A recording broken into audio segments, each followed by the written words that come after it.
Hi అండి. Welcome to Vijju home kitchen. ఈరోజు గోధుమ రవ్వ ఉప్మాని సింపుల్‌గా, టేస్ట్‌గా ఎలా తయారు చేసుకోవాలో ఈ వీడియోలో చూపిస్తాను. 5 నిమిషాల్లో చేసుకోవచ్చండి. టేస్ట్ చాలా చాలా బావుంటుంది. రవ్వను కూడా మనం వేయించాల్సిన పని లేదు. ఇప్పుడు దీన్నెలా తయారు చేసుకోవాలో చూపిస్తాను. ముందుగా స్టవ్ మీద కళాయి పెట్టుకోండి. అందులో ఒక టీ స్పూను ఘీ వేసుకోండి. అలాగే ఒక 2 టేబుల్ స్పూన్స్ ఆయిల్ వేసుకోండి.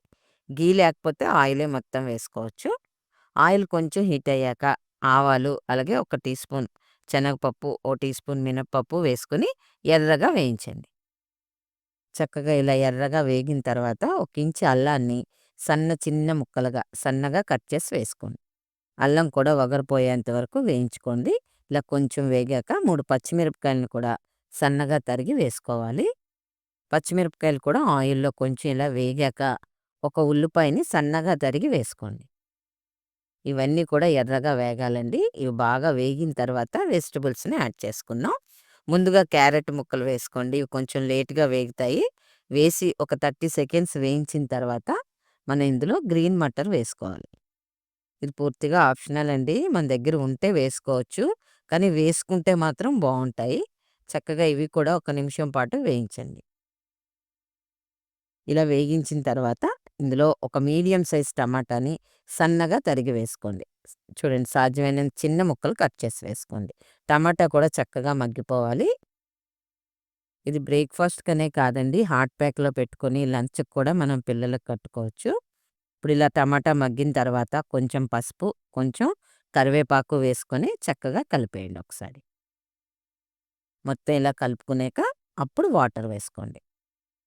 వేడి నీళ్ళని పోసుకోండి. అలాగే ఈ వాటర్ తీసుకుంటున్న కప్పుతో నేను సూజీ తీసుకున్నాను. ఒక కప్పుకి 3:30 కప్పులు వేడి నీళ్ళని పోసుకోండి. చూడండి, చివరిది హాఫ్ కప్పు వేశాను. ఇప్పుడు ఇందులో రుచికి సరిపడా సాల్ట్‌ని యాడ్ చేసుకోండి. ఎసరు ఇలా తెరులుతున్నప్పుడు రవ్వని ఇలా సన్నగా వేసుకుంటూ కలుపుకోండి. ఇలా వేసుకోవడం వల్ల మనకి ఉండలు చుట్టకుండా చక్కగా సాఫ్ట్‌గా వస్తుందండి. ఇలా బాగా కలిపేసుకోండి. బ్రేక్‌ఫాస్ట్ రెసిపీలు చాలా ఉన్నాయండి మన ఛానల్‌లో. ఇలాగే క్విక్‌గా చేసుకునేవే చాలా పెట్టాను. మీరు చూస్తానంటే లింక్ నేను డిస్క్రిప్షన్‌లోని, కామెంట్ సెక్షన్‌లో పెడతాను. వాటిని ఒకసారి వాచ్ చేయండి ఫ్రెండ్స్. చూడండి, చక్కగా జారుడుగా వచ్చింది కదా! ఇప్పుడు ఇందులో ఒక టీ స్పూన్ ఘీ వేసుకోండి.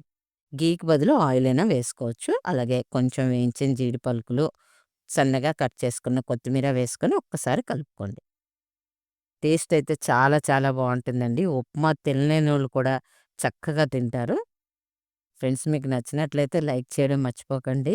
చాలామంది చూస్తున్నారు. అంటే లైక్ చేస్తే కదా మీకు నచ్చిందో లేదో నాకు తెలిసేది. లైక్ చేయండి. అలాగే కొత్తగా చూస్తున్నోళ్ళు సబ్స్క్రైబ్ చేసుకొని చూడండి. Thank you for watching.